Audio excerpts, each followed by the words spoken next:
Good evening. I am so excited to be back. Right back here in the No Gray area, live on the Love Network DC. I am your girl, Kapri Monique, the voice of the people, and I am honored to be sitting across from, beside, in the vicinity, the area of not only the homie Billy the Kid, but one of my idols in this hosting game, not only in the DMV, but beyond. Because we got to get into his beyond the DMV side. Some of y'all just know him from here, but it's more, a lot more. Hey, Billy, how you feeling? I am excited to be here. I appreciate it. I finally made it here. Love DC. My man Miss Krabs had no relationship with Puff Daddy, so Miss Krabs had love the word love first. So I want Miss Krabs to get a lawsuit. I want to put him with P. Diddy right there because P. Diddy going to jail. Ooh, somebody going down, dude. Somebody going down. Somebody going down, friend. So, speaking of going down, let's go down memory lane. You have been a staple in the DMV culture for decades at this point. Not just hosting, you've done the radio, comedy, just a good intermediary, somebody people can reach out to, talk to help keep things going, to help make things happen. What got you into all things DMV? Like, what got you here? Born and bred where? Southeast, Linda Poland. That's where I'm originally from, the Moonbury Farms. My 10th grade year when I first started going to Eastern. But like I said, I thank God for my mother and my father for having me. But my sister Joanne, who I love dearly, showed me everything about DC. I mean, she was the big brother, big sister. She was everything. My mother had me, but my sister definitely raised me. And she showed me the ins and outs about this stuff, how to combine everything I did as far as telling jokes till selling clothes to dealing with the go-go stuff, period. So, what I'm saying? I mean, I always been involved with the go-go stuff. I mean, I could take you all the way back to friendship beating on the desk, man. Always been involved with the neighborhood bands and everything. I mean, I go deep with it. For some apparent reason, for all the credible stories, I was around or I witnessed them. Some apparent reason is because you were meant to be a part of history. But I didn't realize, now that I think about it, a lot of stuff that went on from the early 80s to now to current, I was either there or I was involved. You know what that sound like? It sounds like a documentary or a book to me. Yeah. That's what it sounds like. I mean, see, we were speaking off air. We were talking about the culture. Right. And some of the issues with the culture. And one of the things I said is we don't have true history for this culture.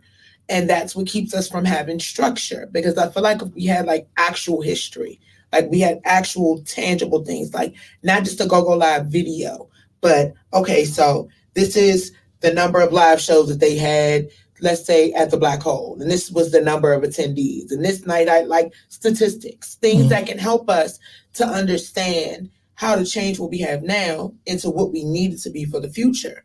Because like you said, you have a son, right? Yeah, 14. And he doesn't listen to what? Go-Go at all. How do we bridge that gap? That's a good question. I mean, like I said, his favorite person is Sugar Bear. Shout out to Bear, man. And that amazes me, but little Billy likes Sugar Bear. So, this a multicultural city at this point. It's like the creativity. Like I said, I'm 52. The creativity coming up, it was like making bands, making equipment, beating on desks, all that's out the window because of the technology. I get it and everything, but the love and the passion for it, I don't see it.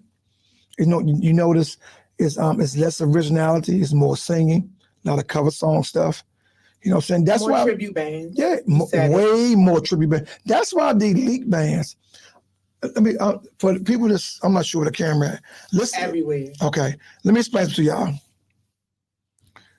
DC, the main DC bands, elite bands, Junkyard, Backyard, Red Essex, Chuck Brown. Can't say Kim and Scooby because they freshly knew the Listens. They like Frankie Beverly and Maze. Mm-hmm. Okay. I say that like Frankie Beverly had a new album in over 30 years, and we don't care. He could come and sing the same stuff repeatedly, and his show still will sell out.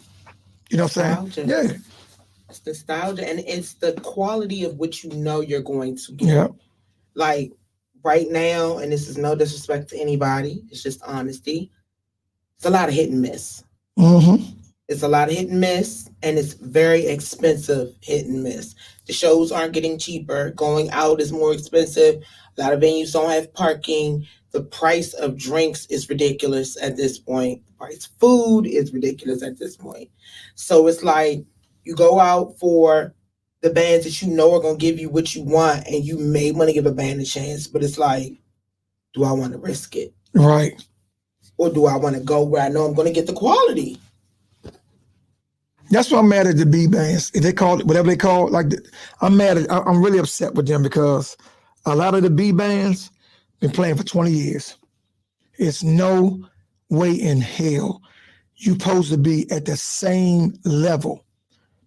If that's the case, you find you one spot in whatever area it is. Find your Regal Beagle and just play there. And play there.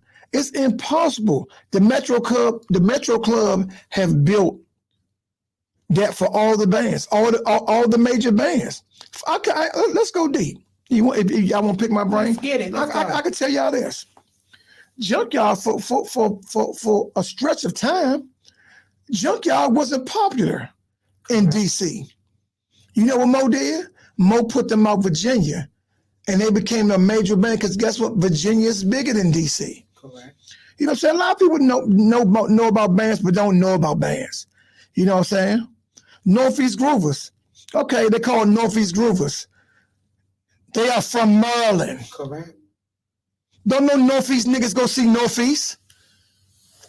You know, learn your history. I mean, all the top bands come from Southeast. Must I name them? Rare S's, Highland, Trouble Phone, Sales Place, EU, Valley Green, Class Band, Parkland, Chance Band, Robinson Place, Junkyard, Bury Farms. Need I go on? Once you get your hoods established, that's how you build off of. If you're a band, you just coming out, you from C Pleasant, everybody from C Pleasant be coming to see you. Stop worrying about everybody else. They get it. You know, they get it. You know what I'm saying? So that be my whole thing, man. It's just that, you know, even when I started doing comedy, my home base was Tacoma Station, up there every Monday. You know what I did? I brought the whole Southeast for me. So, and guess what? If nobody laugh, my homies gonna laugh. And if any outside people was up there and they don't know what I'm talking about, I really didn't care. I was talking to people that knew what I was talking about until I grew on them. Then I started talking to them. Correct. It's establishing a target audience Yep. and working that target audience until you establish different relationships. So for some of the bands that play alongside the major bands, what type of advice would you give them outside of finding one spot and playing there? Because growth has to happen, or it's the definition of insanity. If opening up for a big band, How do we get them from that point? How do we grow them past the point of just being stuck there? Like the B-level bands that are stuck. That's a good question. What can be done to help get them unstuck? All I can say is when they do get a big show, stop trying to sing and everything. Play hard. Play all your hits. That's the best. Assuming they have hits. Yeah, assuming they have hits. But if you're playing 10 or 20 years, you gotta have something that somebody can, if they hear it, they heard it before, they might nod their head or whatever. Basically, in this town, a strong socket will take you a long way. It can't take you all the way. If you got a strong back line and you got faith in your back line, it'll take you a long way. I mean, it is that's what we like. A strong pocket, period. A strong pocket will take you far, but people are not going to just come out for your back line. Your front line has to have some form of star power. You got to bring something on that front line. It can't just be a cranking back line and then your front line is just your talker can't talk, your vocalist really can't sing. They're a go-go singer, which is a horrible title that people use, but it's good enough for go-go. It doesn't have to be good enough for a national act. And then I feel like your two or your rapper needs to be able to rap and bring something too. I feel like a total package needs to be there. So speaking of the older bands, let's go back to those bands. How many members from Class Band would you see playing with another band? Right now. No. Back in the day, was Oh that a no, thing? it was territorial. It wasn't no mix up. It wasn't no sir, no ma'am. That they wasn't doing that. That no. But now, Oh, now they forming Voltron. They just putting pieces together. Yeah, they forming Voltron. Yeah, but no, that's a good question. That wasn't happening. That was not happening. Like everybody from around Parkland, that's who playing with that band. You know, same thing with Essence. Essence when funk was in and out. They replaced them with like the best. I'm rambling. I'm trying to use my memory bank. I take that back. They did do it a little bit. And when I say a little bit, like when Jungle Boogie left Red Essence, he sat in with Air Raid a couple of times. John Cabaloo, who played with Class Band, and Air Raid, he played with Essence a couple of times. You know what I'm saying? like as a fill-in. Yeah, like a feeling, but it wasn't permanent. It wasn't a every week thing. No, it wasn't a combined names like a Air Essence, like a Air Essence. And you know, Essence. it wasn't nothing like that, yeah. So when you see that now coming from the original era where there was no mixing, there was no sharing, like there may have been a filling in, but not like I can see you play with this band and this band and this band all week long everywhere. How do you feel when you see that now in the culture? It doesn't bother me because I'm active, but people, like, we know people now that been in jail for numerous of years and doing 30 and 20 years. They're coming home and they come to me and they're confused.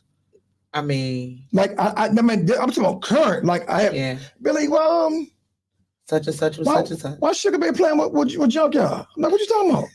You know, or I seen Gang and Wincy playing with who was No Impressions? You know, stuff like that. Yeah. So the people that been away, they don't know what to do. Yeah. They don't. They're trying to get reacclimated. Yeah. So I see where it could be confusing. Then yeah, it's definitely a different world. So with you being around the culture and in the culture, what got you into comedy? This is gonna be. I tell this story. I told this story a while ago. My family was dying. I'm not gonna get all sentimental. My mother and my father was passing. My sister had passed. My little brother had got killed. My family was dying. So I was hanging up MLK in a barbershop. Dude named William Fuller, may he rest in peace. So everybody that was somebody used to be in the barbershop. I was being there every day. It was a real good time. They were trying to keep my spirits up. So one day, it was a Monday. So everybody said, let's go up to the Tacoma station, be able to try to get your mind right. So we went to Tacoma station. So Joe Clay, Red Grant, and Dominique was hosting. So we was deep. I mean, we was deep. We probably been a whole Tacoma station. And my friends psyched me because I always Joan. So they psyched me up to get on stage. And I got on stage, man. Got a standing ovation. So the following week I didn't go. So I went the other week. So the owner named Mel came to me and said, man, you just don't how you think about doing this full time? I said, nah, man. I said I don't got no jokes. I'm just a Jonah. So I went back up there again and did better the second time I did the first time. And so he talked to me. So Joe, Dominic, and Red brought me back in the kitchen, man. I said, Bill, you should come up here every week. And I tipped my hat up to them three, as well as the because I got paid. It wasn't a whole lot of money, but them dudes that been up there early, but they wasn't getting no money. And Joe and Dominique made their business to give me some of their money. So from that day on, that was my therapy. Instead of me drinking myself to death or doing drugs, which I never had did, or always hustling or robbing people, just drowning in my sorrows, I started telling jokes. couldn't believe that was my therapy, but that's what it was. And I was good at it because I would just I never told jokes. I just talked about I had funny stories. That was it. They say most people that end up in comedy normally go through a bad transition, or they Yeah, I deal believe with that. Yeah, depression or stress or really bad anxiety, and that is where they get to let their hair down and release all of that. yeah, Well, I'm thankful that that saved you and that you had people around you like Joe and Red that were able to put you in position, and Tacoma Station, to put you in position to be able to do that. So that leads to what comes after comedy. Hosting the radio, because you've been everywhere, Billy. People may not know it, but you've yeah. been a part of a little bit of everything in this area. So Tacoma Station Mondays, that becomes a staple for you. Yeah. Bring the whole South Side out. Good comedy you're developing. Billy the Kid. So what's next for Billy after that? Where do we go after that? You know, Tacoma Station too. Reborn Listen Man. Damn right. Mice and Hip Huckers. All the bands that took it off. That little venue have made a lot of us what we are today. Because the size, it wasn't that big, but everybody get your undivided attention. Correct. And so Tacoma Station, big ups to Tacoma Station. And so after that, Steve Harvey has said it years ago. I didn't really understand. When you're doing comedy, it triggers everything. Radio it's like it's with it, because you're thinking about a lot of comedians, they do radio. Correct. So I was fortunate to get called in on certain skits. When Big G was on the radio, Shout out to the Ghetto Prince. DJ Rudy, I think his name Flavor now. Yeah, he was Go Rudy. Yeah, he was Rudy, and then John was the DJ. They was interacting because Rudy was a big part of Tacoma Station. He was the one bringing the accent, believe it or not. And I just started doing a lot of skits, and then I started doing a lot of podcasts and stuff with rappers like Wale and stuff like that. And I couldn't believe, like, Listen Vision on Georgia Avenue was calling me. I mean, a lot of little stuff. And I was getting a lot of practice at that type of stuff. So I was liking it. But of course, the money wasn't acting up. So I was like, I got time, but I'm not in the street no more. I ain't got no job. So It's got to make sense. It got to make sense, you know what I'm saying? So, but yeah, I was involved with a lot of projects. Fest, the big fellow, he wrote me 2 movies. You know what I'm saying? It was just ironic, man. Didn't do Weeze. I had 4 movies. This was before Tubi. I had 4 legitimate movies that was solid, and then Weeze passed away. Crushed me to my heart. We had a movie called Once Upon a Time in D.C., and it was like American Gangster on that level. I swear to God. I mean, John from Hobo was financing it, and Weeze, man, passed away, man. All my dreams went straight out the window. And this before Tubi. This was like this, man. This inspired Polo, because Polo was involved with Weeze as well. So Polo did. I'm gonna tell you something. Polo did 4 or 5 movies with no permits.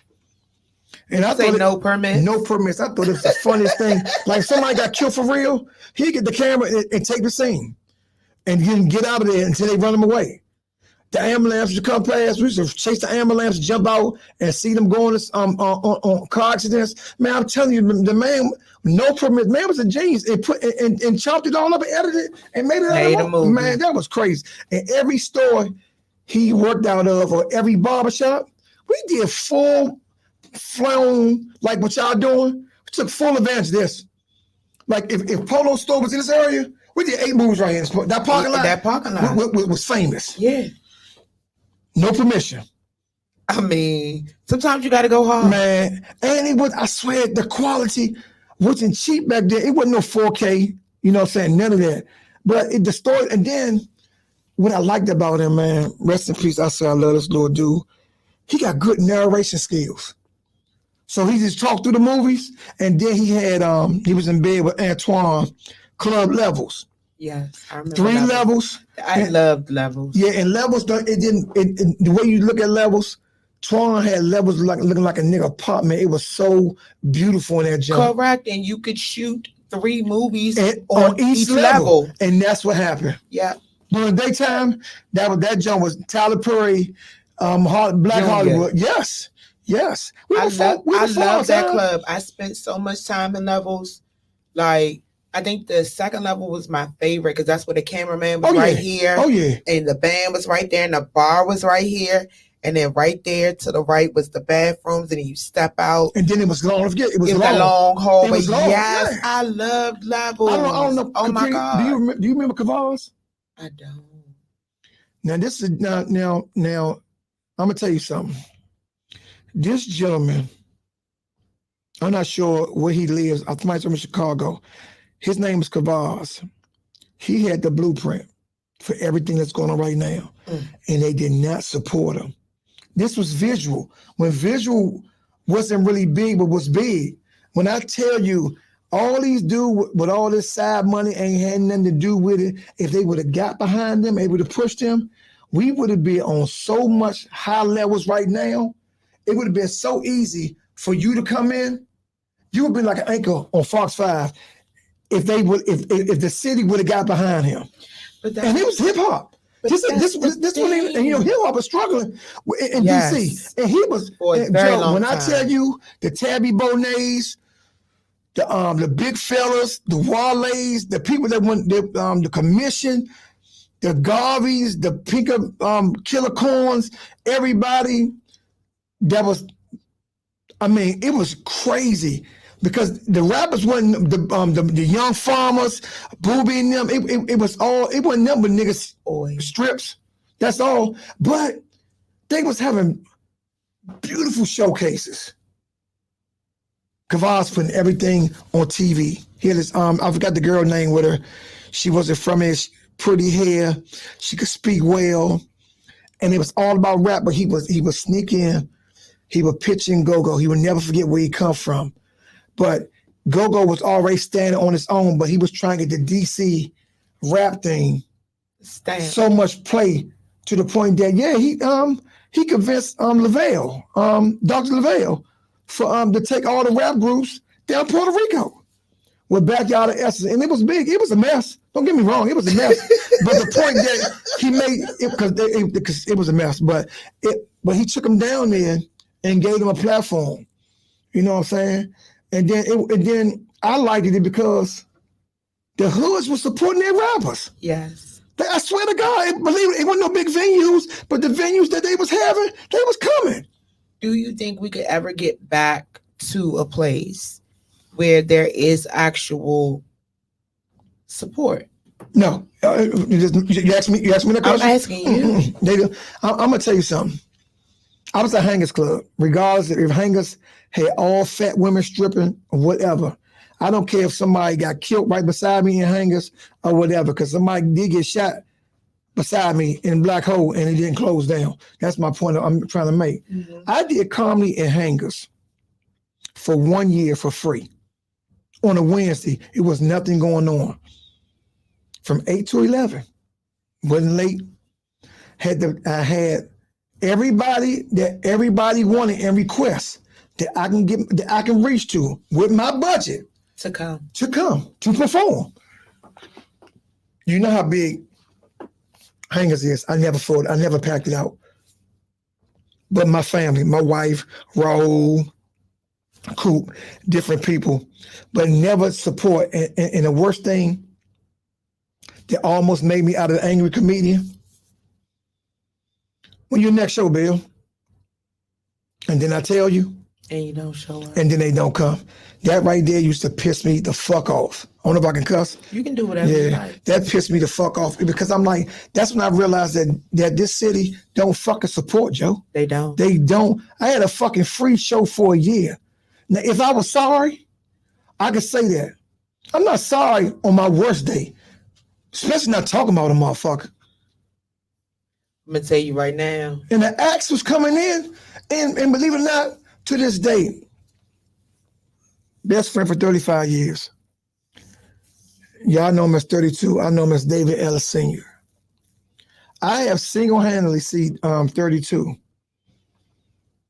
get gifts from people in the go-go of his 35 years or 30, whatever how many years he's been in this game. and Donnell said it as well.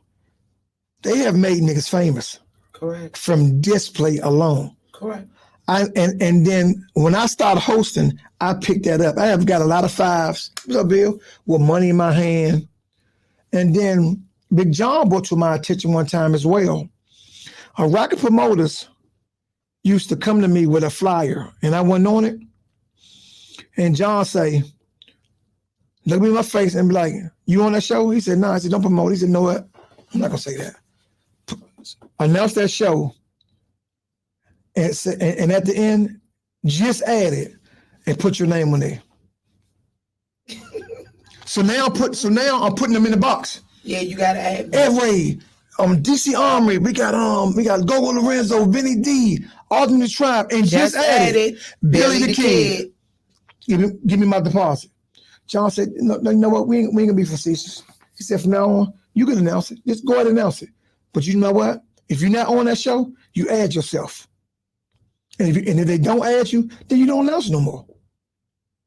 I mean, when I tell you I've been from the dirt, that's why I feel a little slightly at times like Tricky Inc. Let's unpack it. Like Tricky Inc., one of the biggest promoters out here. I got so much respect for them. They make niggas wear button-up shirts like Jay-Z made niggas start wearing jerseys. And I started with them. We even had a band. Tricky Inc. had a band. Pendergrass, man, came to me. I got so much respect. This man got so much class that he have invited me and my wife out to venues and tell me come out and just pay me for being in his presence. Mm-hmm. And I still will host a show just because of the love, and I don't have to.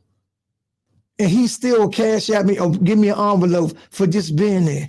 And that right there, without saying, I have so much respect for his whole organization, because I think when you put the work in, he just showed me that he appreciate me. You've been honored. Yeah, I mean, for me being from the dirt, and so a lot of these promoters wouldn't be in bed with Backyard or had a chance to talk to him because of the relationship with me and Coop. And I put you in play, and then y'all quick to forget. Then y'all cut me off like I'm sorry. But the main thing, I'm active. He's active. I'm not taking vacations. I'm working every week. I'm a weekly dude. Where you at every week, Billy? I'm at Fast Eddie's, and not only Fast Eddie's, Ivy City Smokehouse. I'm everywhere.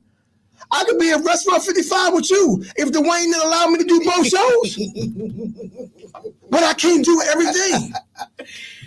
You know what I'm saying? I got a relationship with club owners. Yes. I got a relationship, man. Y'all know the wrong people. What y'all need to know is the head security people in case you get your ass whooped. And club owners. That's why I have a relationship with club owners and head of security. Mm-hmm. That's why I have no problem getting in a club. But I don't mind. I'm gonna tell you something. I've seen rapper pay to get in because everybody don't know me, and I get it. I have no problem patronizing nobody. I have seen Chris pay for 7 people. They gave him his money back, but he never bitched not one time. Because everybody don't know who the fuck I am, and I ain't everybody's favorite, and I'm fine with that. Correct. And I'm fine with that. I can't be everybody's favorite. I'm just saying though, but just don't. If you don't like me, that's fine. But just don't look over me, man. Like, let's go back to the Art of DC. What is it called again? Art All Night. Art All Night. I want to address this. I'm not sure where the budget came from, or who's on the board. But this goes out to you.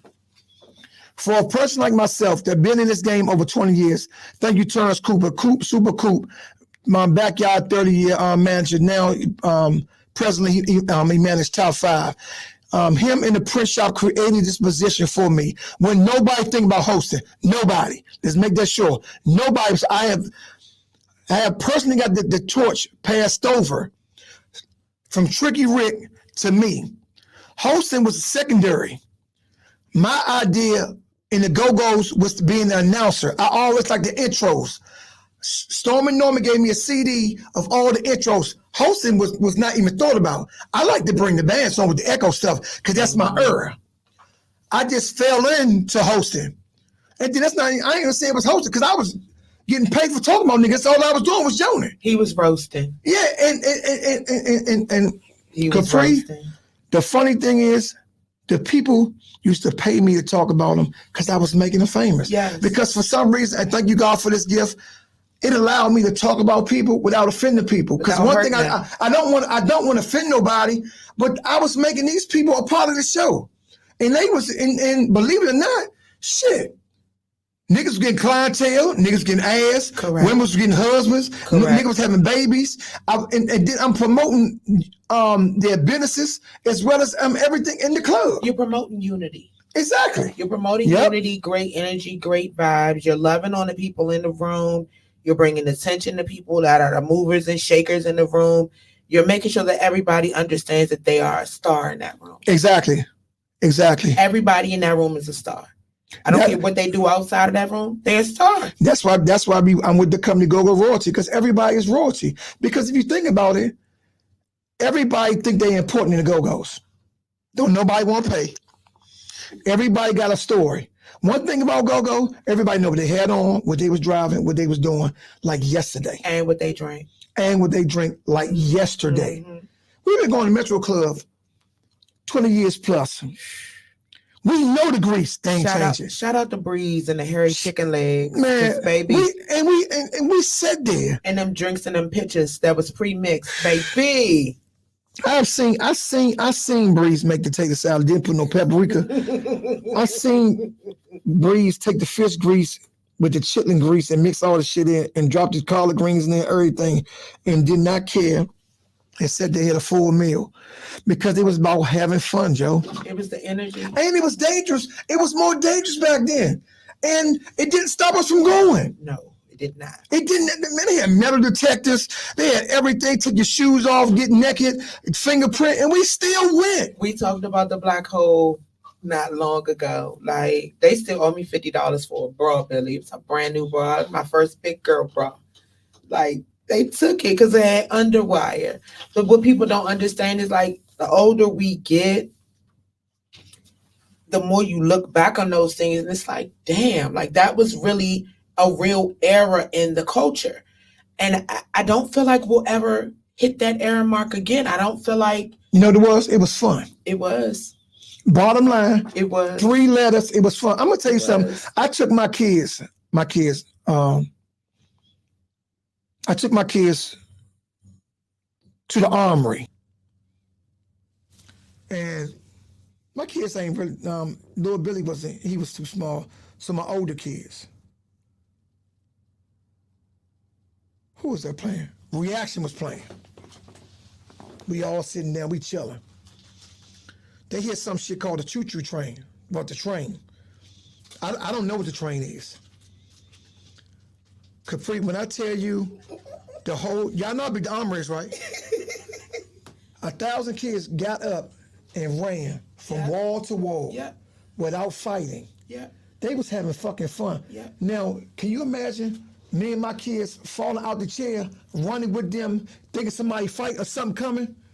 And all they did was went and touch the damn wall and go back and touch the other one. I could, and man, and then I'm gonna go deeper than that. DC Tunnel, DC Star, whatever it was called. The tunnel. Let me tell you something. The kids showed me that they at that magnitude of so many people, security can't run us. I said, what you talking about? These little niggas showed me they started 5 fights simultaneously to show me, Billy, that security can't stop everything at one time. They're not ready. They showed me that. They did a test run, and I couldn't believe this. He said, Joe, if you want to take over, we can take over. He said, but Bill, they keep singling us out. And I'm gonna go. My memory is popping out. These little boys.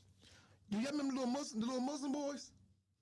No. The little what's their name? Money. Oh, if anybody can tell me, the little boys. It was 3 of them. They was all Muslims. They was with 2 watches. They used to throw the biggest go-go's. All bounce beat. What's their little name? It was called the Money. I don't want to say the Money Team, the Money Crew, or something like that. Girl, do you know? They used to have 100 to 200 little boys outside with prayer rugs, praying with Muslims with them. I love it. All the security guards that been in jail was out there with them. I couldn't believe that. I love it. That unity. What is some little boy's name? Oh my God! that. It was 3 of them, y'all. And I'm trying to tell you, they used to have a tunnel. 3,000. I am not exaggerating. And then they were so vicious. They had prayer rugs outside the tunnel in tents, praying, taking time. I was so impressed. That I feel like What's their names? I feel like that's part of the problem with our culture. We have not gotten to a place where we can sit down and have the conversations where we can get back to a place of unity so that we can do anything to push the culture forward so that we can actually create legacy. Because at this point, that's where you are. You're working on creating your legacy. You're still active, but you're creating your legacy. Right. You've done Constitution Hall, so many other large venues in the area as far as comedy. You're securing your legacy not only in hosting, but in also in the things that you do off stage to help put people in position. What's next for Billy? What do you want to do that you haven't done yet? Well, I don't want to be here. I want to move. I want to move. I got a solid family right now. I really want to move. I never been to LA before, believe it or not. I never been to LA. And right now the market is so oversaturated. I'm not even saying I want to just even want to do comedy in the next 5 years, but it's in my it's my therapy, so I probably never not stop. Never stop. Yeah, doing that. But it's like I wish Tubi was out when I was in my peak. Yeah. Because I'll be Denzel on Tubi, I'll be Denzel. You be Denzel? Oh, yeah, there's no question about that.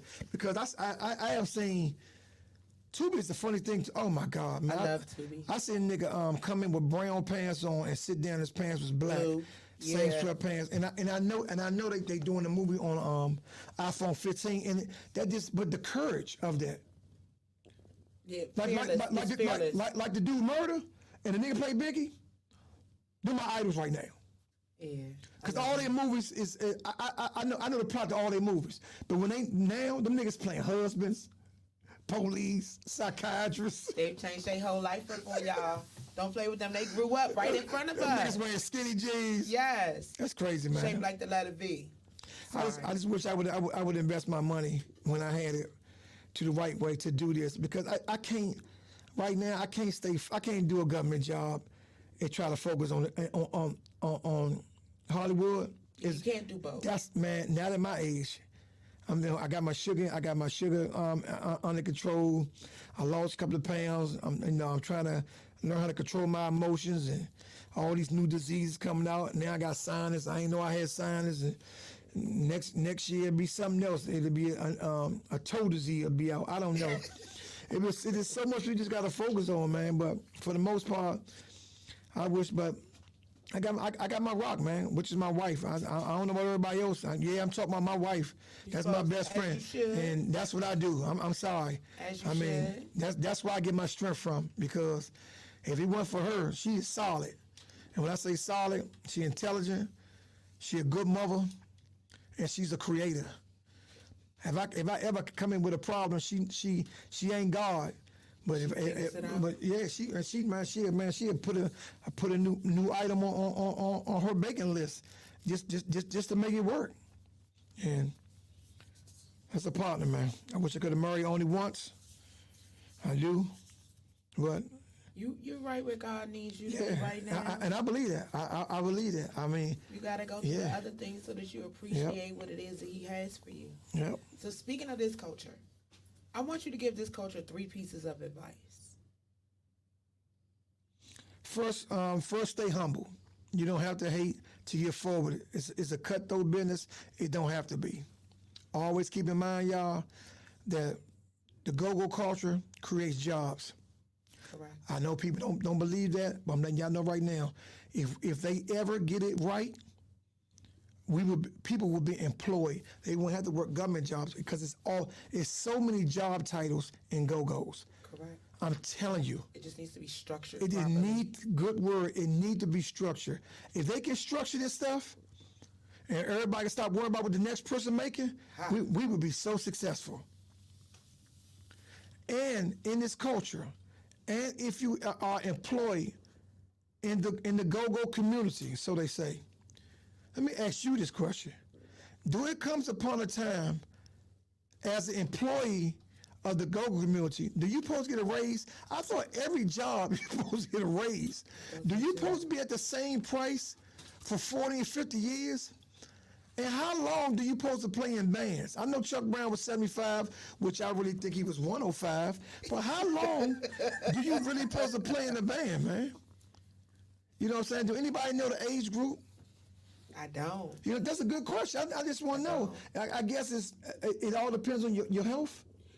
I guess it depends on your health, but the other thing for me is just because you play in a band, should you be in a band? Like, do you have an audience? Do you have a crowd? Like, what are you doing? Like, is this your hobby or is this like something you're taking seriously? Because if it's just a hobby, then you're wasting our time, your time, the neighbor's time, whoever's creating with you time. Y'all could do that in the garage on your own time and not take up a club night. But if it's something you're taking seriously, like, what are you investing in it to show us that it's serious? It can't be the same thing from 5 years, 15, 25 years ago. Because if it's that same thing, then you are a tribute band. You're no longer a go-go band. And you're bringing nothing new. Like all the musicians I can see, like bass players, lead players, they can play for years. Correct. You know what I'm saying? But that front line, you can't be doing like Frederick Douglass on the front line. No, you cannot. You have to be marketable. You do age out. Some of y'all do age out. Not saying that any of y'all are in that position, but it's come. You keep drinking the way you're drinking. It's coming a lot sooner than than later, respectfully. And then the other thing about it is on that front line, if you're a stepper, if you're a mover, if you're a dancer, if you're whatever, like a lot of them are starting to develop feet and leg and ankle and hip problems because we're older. Like, we're not 12 anymore. So things are changing, but like, come on, y'all. Come on. Yeah. It's a new era, you know what I'm saying? Like, even with the hosting thing, like I said, that wasn't my attention. My attention was being an intro person. Well, I'd like to thank you and whoever created the lane. Because I'm in the lane. Yeah, Super Cooper created it. Because I'm in the lane. Yeah, I'm going to keep it 100. Coop. Thank y'all. Coop created this for me to have a steady job. Let me rephrase that. Coop created this position for me before I want to be in the streets. Because I was a great in the streets person.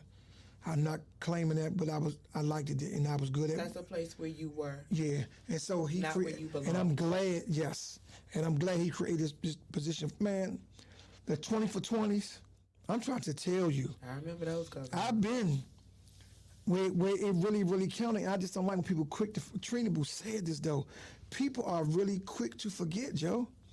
They quick to forget. I don't think it's that people are quick to forget. I think that what it is like I said earlier, we don't have any formal history. We don't have any formal structure. Like, there's no place you can go to actually find these facts. It's just his story. So it's your story, it's her story, it's their story. Like, we don't have a compilation of anything that can say, okay, so this is this, that is that, this started from this, that started from that. Like, everything is just you're blessed to find a historian like you that can give people the background to things. You feel what I'm saying? Mm-hmm. Like, it's no one place we can go where it's all compiled and I can actually sit down and do like a go-go 101 where I can study the history of go-go, how venues let us in, why they wouldn't let us in. Like, I have to hear an actual testimony. And I feel like that's where we're falling short right now. I feel like if people understood the civil rights legacy that goes along with the culture, they would fight harder to preserve it and work through it. Because at one point in time, like, this was probably one of the only places that we were welcome as people of color that actually liked strong and heavy percussion. Yeah. It was no place else you can get it. Where would you get it from? Well, Philadelphia, that's it. How are we getting there? No, you're right. But yeah, besides that, but yeah. So it's like we're at a point now where we have to figure out a way to preserve it. We have to figure out a way to put it in position for everybody else to understand what it is. Otherwise, your story dies with you. Yeah. My story dies with me. Respectfully, rest in peace. Most of Chuck's story died with him. Yeah. Outside of what people are allowed to speak on and depict and talk about. Yeah. You only hear memories of people like Heavy One and Little Benny and Foots. You hear memories of them. You hear firsthand testimony from people that have worked with them. But where can you really go to sit down and study it? Like if I wanted to study to learn, where could I go? I would have to chase people all throughout the culture and get everybody together to get the stories together. That's a good point right there. So if we really love this culture the way we say we do, we need to get together to honor and preserve it. Your story is a story. You have a book, you have a documentary, and you're still living. Yeah. So you still have a story to tell. But for the part that has already happened, Billy, you got to tell it. No one's going to be able to tell it like you. Not in your voice, not in your cadence, not with your comedy, not with your energy, your spirit, your personality. Nobody. Right. It's yours. I feel like that's where we are now. I feel like that's what we have to start doing. You know, I just thought about something too. At my peak of my career, shout out to Nico, midday show. Myself, 32, and Super Dan. I remember that show. I'm gonna tell you something. If we had just think about if we had visual like this, Oh, we would have been on TV. no, well, what happened was Because y'all would have made a whole lot of liquor companies. Yeah. Extremely On Fridays. popular. Yeah. Yes. Because I'm gonna tell you something. At the peak of my career, that thing, with me 32 and Super Dan, even me 32 and DJ Mix. Correct. I'm telling you, man, if it was visual, I'm gonna tell you, Super Dan had an idea. First of all, shout out to Super Dan. You're not the DJ to save gold, you DJ to save opera music. Dan was on 24 hours, man. Mm-hmm. That was our 1580, our moon man. Dan took upon himself, man, to do that, man, for the culture, man, for real. He was on 24 hours. When they handpicked me and Dave and brought us to the midday show, that's not visual. Dan Prediction was doing the 106 in Park type thing. They stole it from somebody told somebody. Man, that man was gonna put bleachers in his club in Place 23, have a band. About to say, I was there for plenty of those past 23 shows. Have a band, a house band, and that's what Fridays, because Fridays was becoming so powerful. Yes. Oh my God. Fridays. 30 or 40 people in Plaza 23 on a Friday, midday. Everybody bring a bottle. It was up. Okay. Oh my God. Let's go deep. When you think of Drink Champs, what'd you think of? It would have been Fried Fridays. Without the smoking, correct? Correct. But the smoking would have came in eventually. Eventually. Yeah. I look at all this stuff, Joe. Drink Champs wasn't nothing but Friday the midday show. But the thing about that's all it was. We already had the blueprint. Is nobody knew what to do with it because we were just having fun.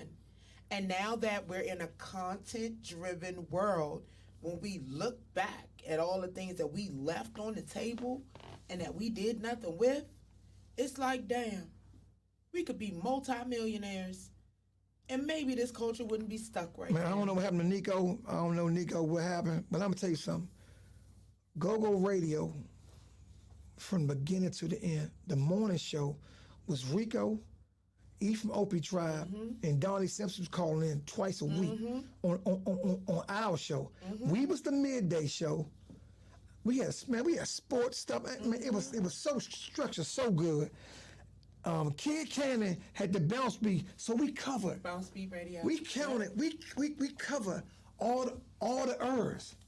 And I forgot who was after us, but they was just as strong. I'm not sure who was after us. Whoever it was, they was just as strong. I said, man. Was that the Blend Show? Man, yes. It was Nick and Ray and them. Yes, it was. E wasn't one in the morning. It was Rico and Donnie Simpson. It was a Blend Show. It was D Money, Nika Ray, and E. Yes. Yes, it was.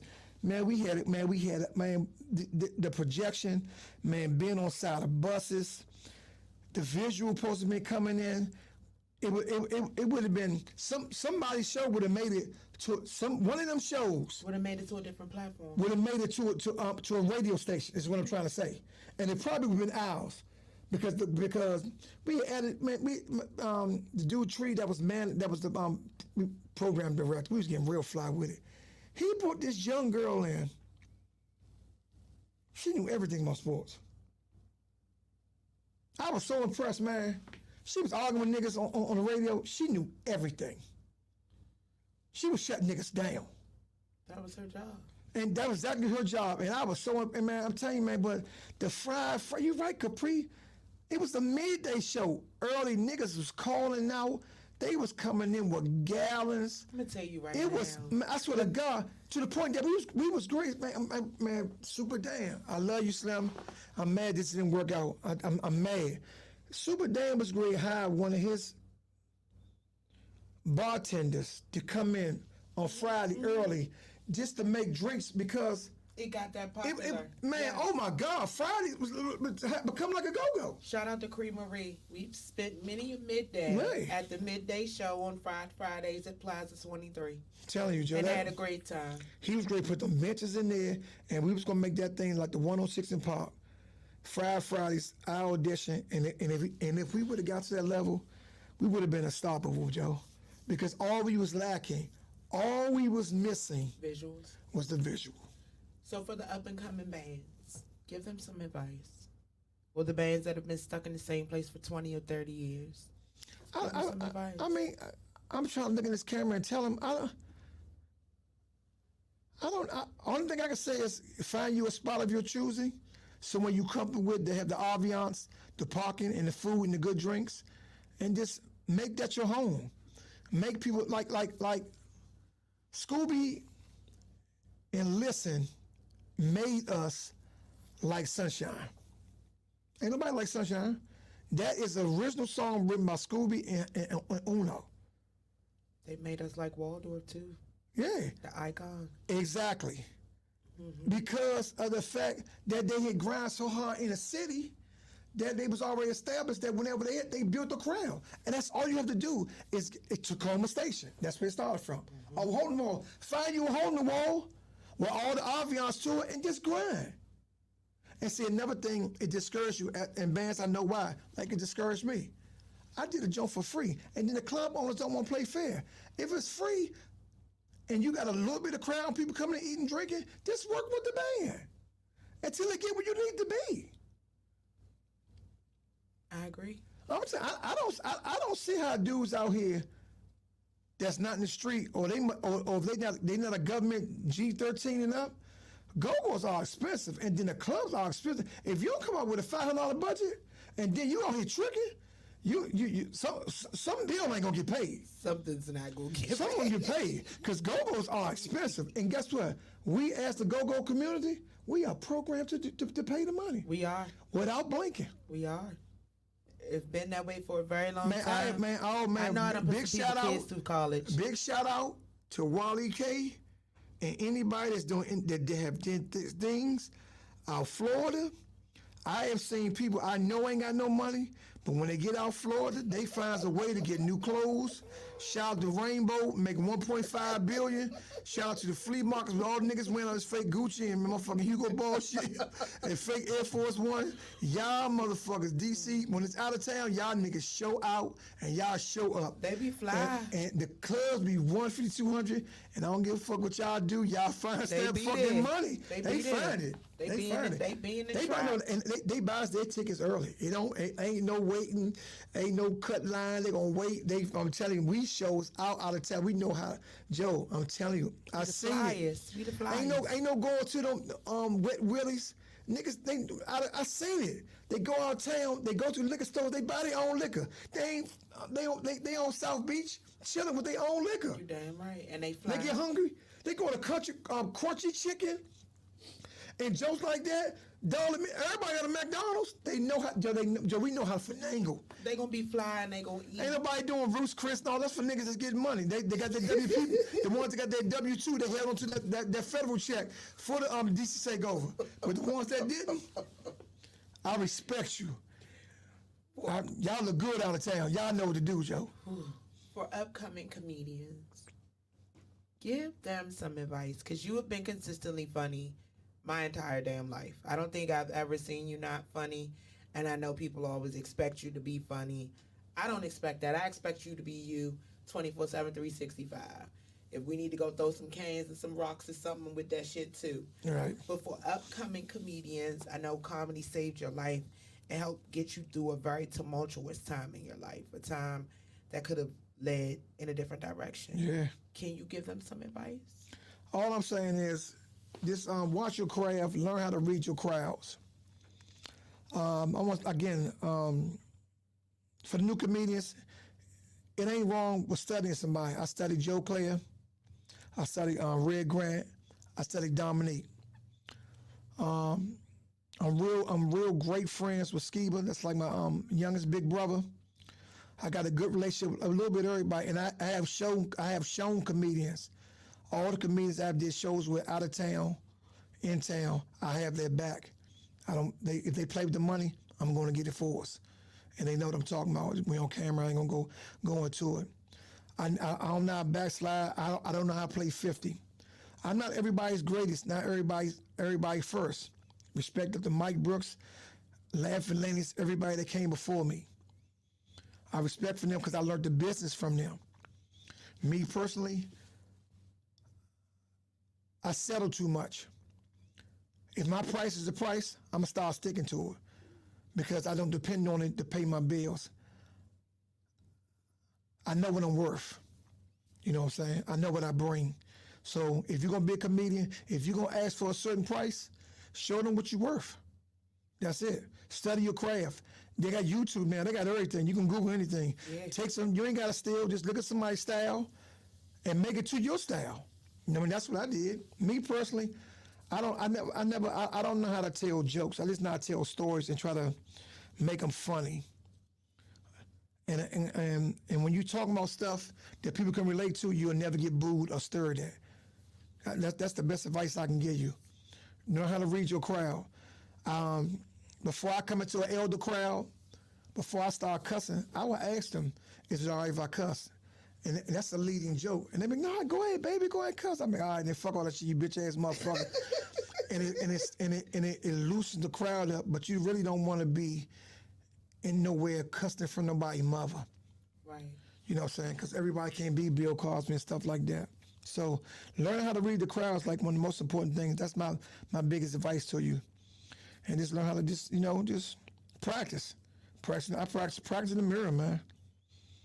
Practice in the mirror. You know, if you're a facial expression person, do your facial expression. You know what I'm saying? You see, like Honest Jay is a physical comedian. Yeah. You know what I'm saying? Everybody, it's not like that. You got a lot of lazy comedians that's laid back. They just want to sit on the stool and Right. talk. Look at Corey Holcomb style. He's very disrespectful, but Extremely. But he's so disrespectful that it's funny. It is. Especially if somebody's sitting beside you taking it personal. Yeah. That's the funniest And then part. what about the comedians the most intelligent comedian I have ever did a show with in my life, nigga almost made me change my career, was TK Kirkland. If you're a stripper, please don't go see him. Because this nigga made me, his motivation is, I don't even think he's telling jokes. He's like a psychiatrist or something. I'm telling you, a lot of people Telling can't. all your deepest, darkest secrets on he stage. unlocking everything, but he comedian though. Big shout out to TK Kirkland, man. I'm trying to tell you, man. And I think I never said this on camera or anywhere, but Dominique, I think you are one of the greatest women comedians in the world, and I think you should have been on the Queens of Comedy. They have no idea, Dominique, that you write for some of the best comedians now, and you've been humble the whole time. If y'all don't know, Dominique is from 10th Place, Southeast, right across the street from McGarney's, down the bottom from Trent Place, by Commerce Park, by Hart Junior High School. Dominique went to Ballou High School, one of the funniest women ever. and she need to get her flowers. She coming here too on the 30th. I'm gonna see if I can reach out to her and take my wife to go see her, because she is hilarious. I think it's awesome that you not only honor the people around you, but you give flowers to the people that help to put you in position and in place, because a lot of people forget where they came from. Oh, by all means. They forget the people that helped to get them in position. They forget the people that open the doors for them once they get their feet in the doors. I'm thankful because that's never been you. That's never been your spirit. It's never been your energy. It's always been love. It's always been uplifting. It's always been to put people in a better position. I want to know when your book is coming out. When are we writing this book, Bill? Man, I have no idea. That would be interesting. But I'm saying, I think it's time. I think you have a story. And I think that you only get to tell the funny part, because that's the part that people get to know. Yeah. And the part that people get to expect. But you have been through a lot. Yeah. And I think it's time. I myself, I'm surprised that I'm a comedian. I'm being totally honest with you, man. I'm telling you, I am surprised. At this point, and I'm going to continue to talk about her. My guardian angel is my wife, besides God. I swear to God. That woman have balanced me out and have kept me on track. And she have got better as well, because my wife is a gangster. She's a gangster. And I am so glad that we have God all the way in our life, and I'm glad God have put me to her. And I'm going to give a shout out to 32 for introducing my wife to me.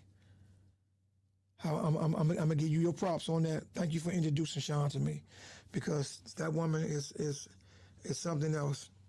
She is something else. I would love to do a book. I would love to do a documentary. It's time.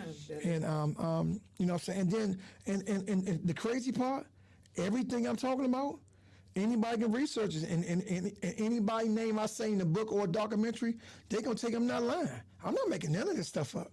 But that's why. And I'm not trying to get I'm not trying to get no perks from it. And then the crazy part is, Kapri, everything I'm talking about, I'll tell these stories and put a funny twist to it. And if nobody, like the other day, it was a throwback Thursday. A picture of Martu with a gold tee. And the nigga had a temper table. And I said, damn, Martu brother, man, look, this Martu brother built like shit. Martu. Cool said, they ain't no motherfucking Martu, brother. That's motherfucking Martu. I said, shit, Martu ain't have muscles. He said, yes, the fuck he did. I said, kiss my ass. To this day, don't nobody got a picture of Rico with hair. I forgot how Rico looked without the ball. Nobody. Can't nobody post a picture of DJ Rico with hair. I'm going all the way back to the club on K Street. Did he have hair? He did. Do you remember it? I remember what it looks like. It must have been a bad grain. It was like an even Steven or something. It must have been like a Nigerian like even cut. going all the way back to the Legend and the Mirage, like he had even I Steven swear. before Ballhead Nation came around. He had he must have number been for one. so I cannot. He had a number one off the Barber board. He had to have a number one. Man, I cannot picture Rico with hair. I can't do it. I can't. I know you remember him when he used to wear those mismatched socks and shoes and shit and shorts all summer. I mean, all winter long. And he always wear big clothes. It don't matter what size he is. This nigga, he come here and tell Martoon give him a 3X, and he wear maybe a 1.5. but he wanted 3X. But he wanted 3X big and tall. I mean, what is wrong with you? Because I guess he always overdressed. Like Rico came to my daughter wedding reception. He had a gig afterwards. The nigga was dressed up, but then when he left there, he had to do a club. He took his dress clothes off and had a t-shirt and had sweatpants and a jersey under it. And then after that gig, he changed again and then had on a tank top and shorts and went to run and shoot. I said, so you was dressed for all day, an interview, a baby shower, a repast, a go with Junkyard, rough it off, and then you end your day with a 505 or a game of 33. Yes. Ready. This culture keeps you ready. So speaking of ready, how can they book you? Where can they find you? Billy said don't count him out. Count him in. He's active, okay? ACTIVE, active. Well, for all my people that's faithful to their significant others, me and my wife shares a page with Sean Griffin. and it say Billy the Kid Takeover. I don't have no separate page. I don't need one. Because I can guarantee you, you can play if you want and inbox that joint and be sassy, and my wife will be on your ass. I'm just giving you fair warning. But the Sean Griffin, let me make sure, cause she got a lot of different names and shit. Let me make sure that's what it is. Because she don't even be in it. She got, she do her what's the other thing called? Instagram. That's what all the cakes on. Yeah, it's LaShawn, LASHUN Griffin, GRIFFIN. It say Billy the Kid Takeover Janet. So if you that's you can catch me at inbox me, or if you have my number, call me 202-294-7126. And I think her Instagram is Dior Chick, something like that. It's on Instagram, but you can find me on GoGo Royalty pages as well. But I got my page, Janet Griffin. Me and my wife share a page. But like I said, I'm not unapproachable. It ain't hard to find me at all. And before I leave, all the promoters, out of respect, don't assume anything. Just give me a call, man. Let me tell you I'm not available. You know what I'm saying? Please don't forget where you came from, because I will never curry you all. I want to say names bad as shit, but but the older I'm getting more mature. My wife don't give a fuck. She want me to expose all you niggas that's quick to forget. But now that we in church, and we in church real heavy, and God come number first, you know what I'm saying? So we cool right now. We in a great place. We know how to control our emotions. So I went through my of that, but I never stopped working. And again, big shout out to the Fast Eddie boys, Dwayne Nutt. I want to say Black, but I found out Black real name is Teran. Trinidad Teran. I know he hate that. And 100 Proof Los, you know what I'm saying? These guys really, really keep me working, keep my lights on, keep food in my refrigerator. I appreciate y'all, because y'all do not have to do what y'all doing. And half of my cousins are club owners, and I can step on all y'all niggas' toes. But one thing I'm not going to do is take no food out of nobody's mouth. I don't believe in that. So all the other hosts and other DJs, I don't have a problem with you all, but if I ever find out y'all trying to take food out of my mouth or my family, we're going to have a problem. Don't ever tell nobody, man, you don't need Billy, because I can do that. Oh, man, why you need 2 of this or 2 of that? You know what I'm saying? Don't ever do that, because I would never do that. I would never take no money out of nobody's mouth. That's all I can say. Fair warning. Please do not take no money. And all these promoters, stop. And I'm not gonna sell. I'm not doing drops. I'm not doing drops all day. I'm not doing that. You know what I'm saying? Y'all gotta stop being lazy. It's people for that. You know what I'm saying? Once Killer Cow showed me how to do this commercial stuff with my phone in 2024, and I'm going to open up another lane, then I start doing it. Right now, I don't know how to do it on my phone. I'm not doing it right now, because I mess it up. I try to do a commercial and can't send it to you because the file too big. Then you get mad at me. I'm trying to tell you I did a drop. I just can't send it to you. So I'm just letting y'all know, man. Just be patient, man. Y'all get off y'all ass, start hitting the cards again, man. I know the internet is here, but it's a group effort. In order for it to work, everybody got to participate, as well as the bands. Facts. So, I mean, promotion is not a one-sided thing. It's a team. It's a team effort. Multifaceted tool. It has to be done. Physical promotion, which includes flyers, people seeing you, people being able to meet and greet. Visual, which is your social media graphics to include music, voiceovers, interactive flyers, and then it's got to be followed up. Text blasts. It's a lot of things that go along with marketing and promotion.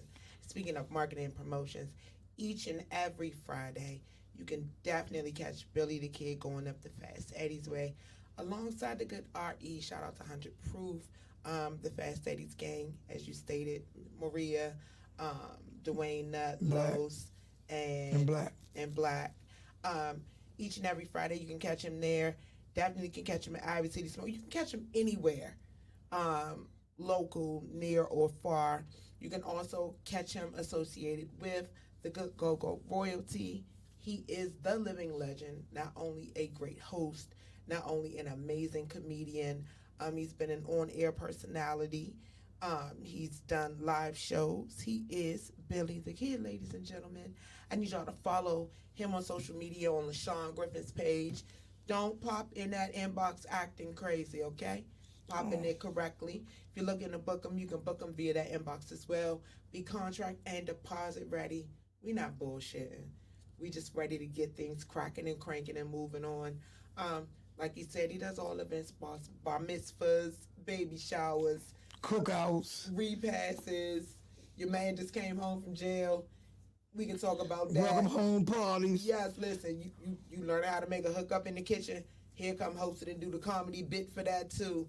Make sure you check out the homie, Billy the Kid. It has been an honor and a pleasure. And another thing, and the funny thing is that even when they were saying Go-Go was dying, Ooh.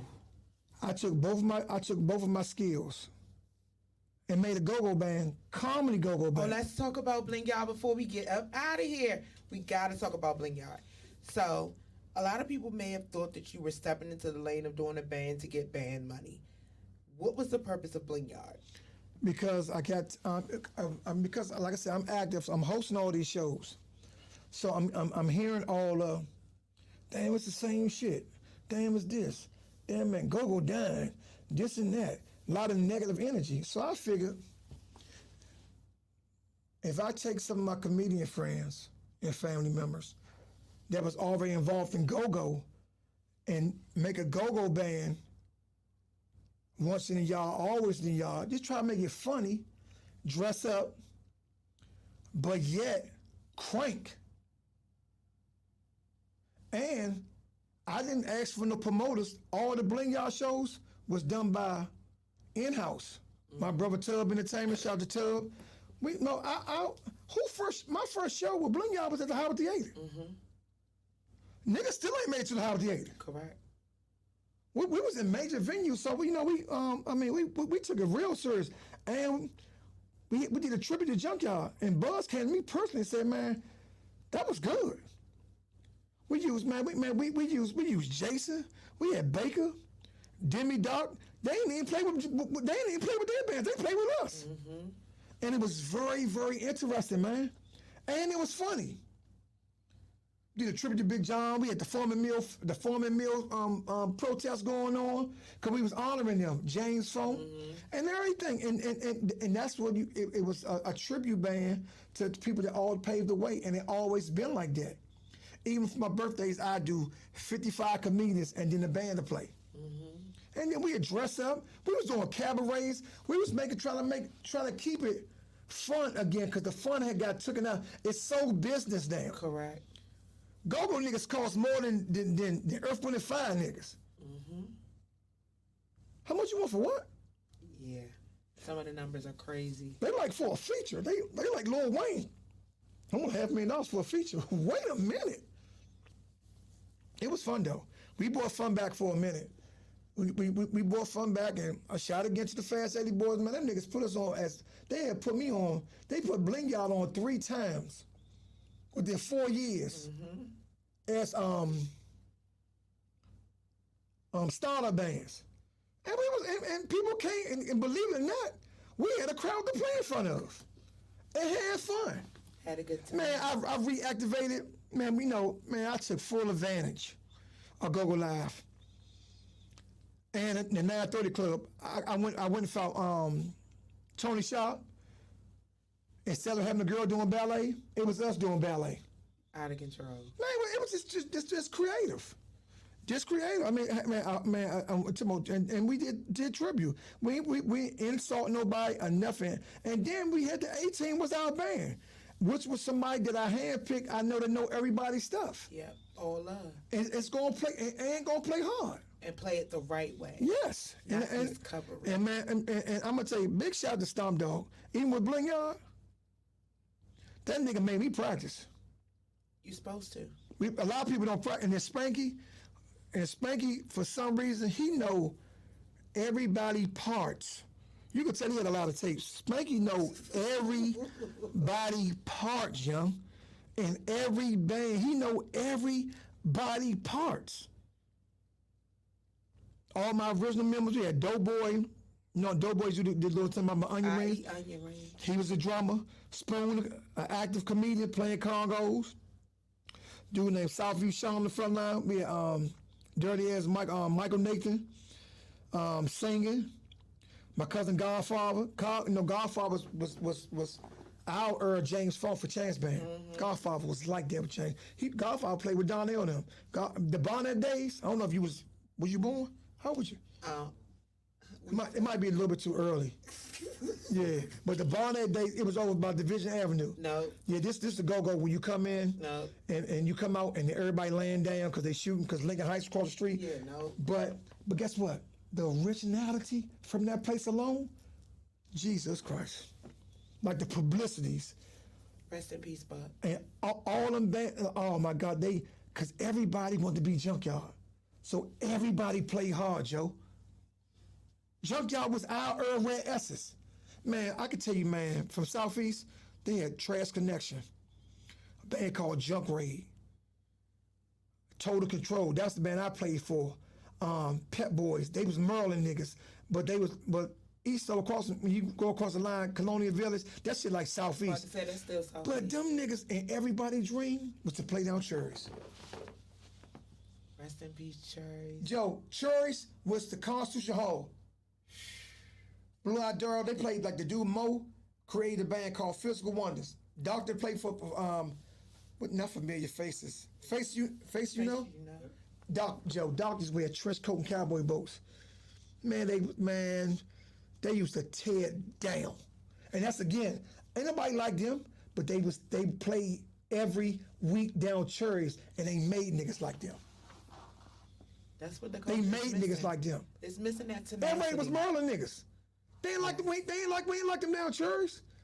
When they came down Cherries to put a foot in Burn it down. Burn it down. Class used to come in. I'm trying to tell you, Joe, because I mean, basically all the big bands like EU and Essence and Trouble Phone and Chuck Brown, but them under bands like Air Raid, Class, Mighty Groovers, Junkyard, all them Prophecy, all them bands coming like man, Chuck E. Cheese, Marlow Heights, $6, all you can eat, all you can drink in a band for $6. $6. Every Friday, I was saving $1 a day. I wish. $6 not even gonna get you parking in 2023. And guess what? Prophecy made that their house. But when Air Raid came, they were just too. It was too much. They tore it down. They were just love boats. They were just too much, Joe. And I'm telling you, man, them Maryland niggas came out there and they showed out. Big John was with them. He was a Maryland nigga, out of small nigga. They was called the USA Crew. They was Hillcrest, Bam for Steel Bam. And that's when Bam was at its peak. Couldn't nobody be Bam. Y'all see us hype Bam is. Earn Pride, Bam. Oh God, he had ashy hands. He was just he was Bam fight real hard. It was a good look though, but it was fun. But it was fighting. It wasn't no gunplay. The worst you can do is get jumped. That's the worst you could do. But you can get back. You can get back. Get back next time, next Friday. A lot of times they just chase all us from the Maryland niggas chase us all the way to the line until we get close to Southview, because Southview was in the middle. Yes. So once you get to Southview, you was halfway home. Fair game. Yeah, because Southview didn't like DC niggas, but they ain't like Maryland niggas neither. So by the time we get there, everybody's Tiger, Lonnie, and all them, then we combine forces. Then we can turn around and then now they Voltron. Yeah, and now we could chase them back on Marlow Heights. It was funny. It was very interesting though. And then soon we chase them back, and then we be back beefing with them. Then we get in the fight down Tiger Market, and then that's fine. But everybody lived to see another day and crank another day, Billy. That's the whole thing. I wish we could get back to that part of life where it was not only fun, but where you can live to see another day. Oh, right now. Oh, no, I'm sorry, I'm jumping. One of the most talented bands in this city. All the major players have came from this band, and I was a part of it for friendship. It was called Ultimate Groove.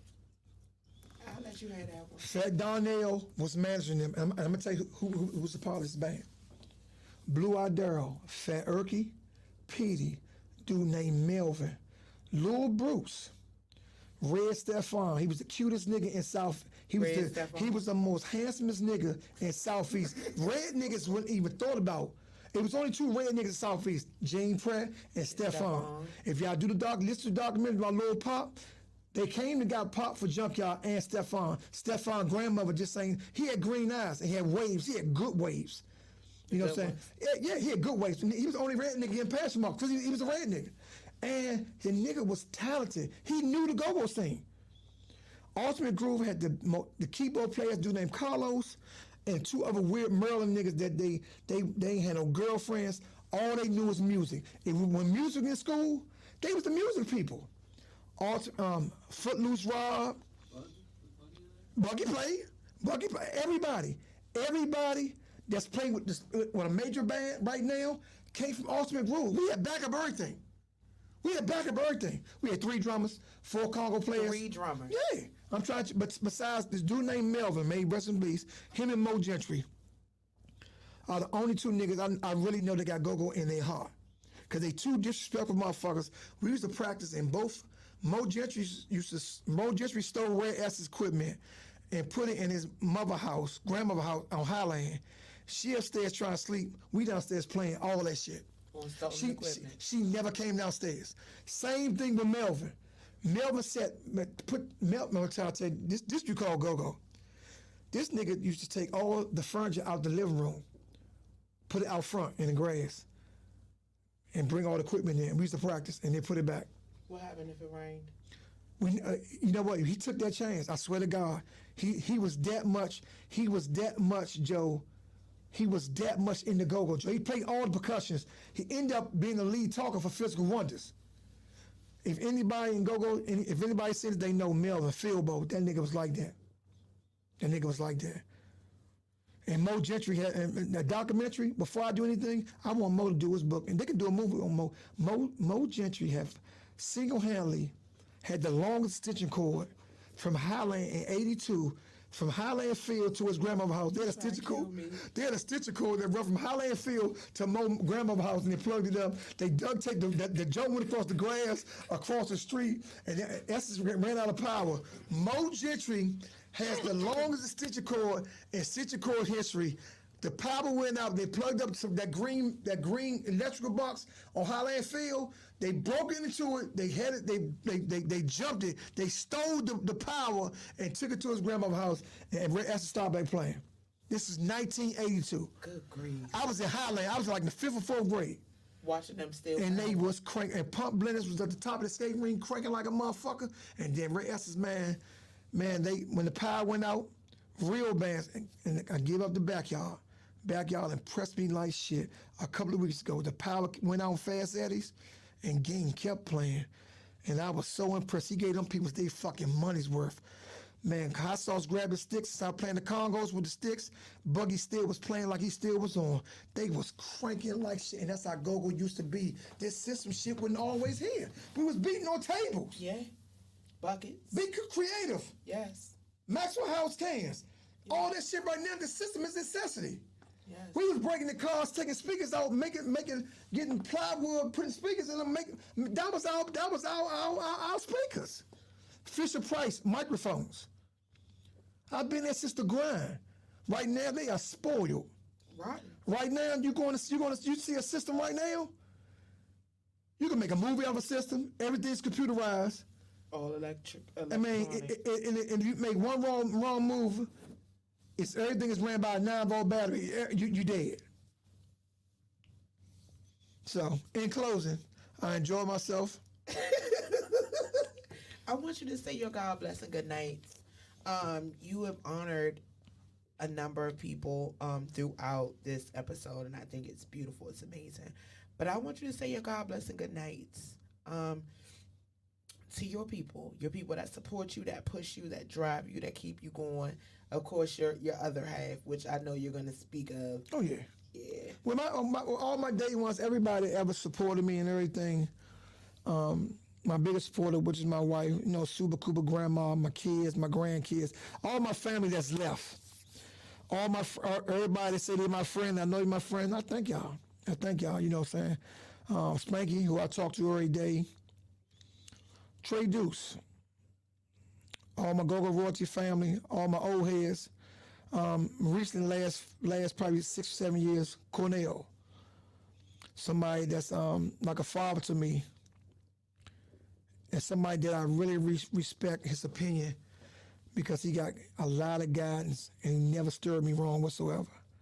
Jahar, don't say he's not liked by a lot of people, but I like his conversation. I do. He got good conversation.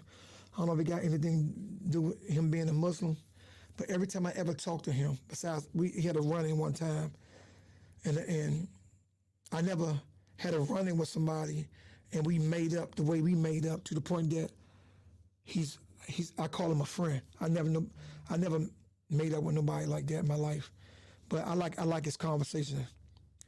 I can learn from him. Dirk Brown, my god brother, again Super Cooper, who created this lane for myself. I don't want to miss anybody. Everybody know, all the promoters that always stuck with me, all the club owners, all my school buddies from high school, from Eastern High School,